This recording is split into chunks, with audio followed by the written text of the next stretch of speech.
Face بک پر دو طرح کے لوگ ہوتے ہیں، ایک وہ جنہیں ساس کی طرح ہر پوسٹ میں غلطی نظر آتی ہے، دوسرے وہ جو ماں کی طرح سب لائک کرتے ہیں۔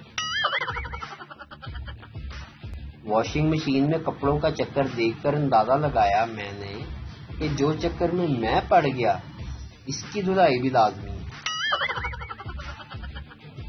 علم کی بات، فرق ای میل اور جی میل کا مجھے اس وقت زبردست جھٹکا لگا جب میں نے اپنے پڑوسی کو اپنے بیٹے کو ای میل اور جی میل کا فرق سمجھاتے ہوئے سنا۔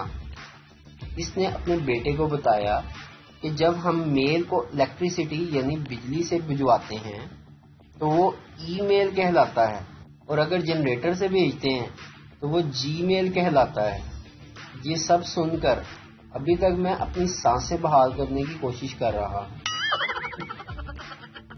آج کل کے بچوں کو نہ کوئی مارتا ہے نہ ڈانٹتا ہے کہ نفسیات پر اثر پڑ جائے گا، کانفیڈنس کم ہوگا۔ معلوم نہیں ہمارے بچپن میں یہ فارمولا کہاں تھا۔ گاجر کے دو ٹکڑے کریں، ایک شیرے میں اور دوسرا نمک میں لگا کر رکھ دیں۔ چند دن کے بعد ایک ٹکڑا مربع اور دوسرا ٹکڑا اچار بن جائے گا۔ گاجر وہی لیکن ماحول مختلف، نتیجہ الگ۔ لہذا جو کچھ بننا چاہتے ہیں تو ویسے ہی ماحول کے لوگوں میں بیٹھیں۔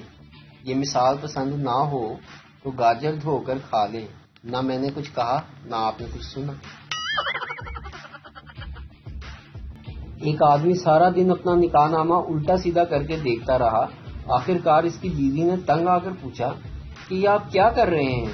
تو شوہر بولا کہ میں اس کی ایکسپائری ڈیٹ ڈھونڈ رہا ہوں، کمبخت ملتی ہی نہیں۔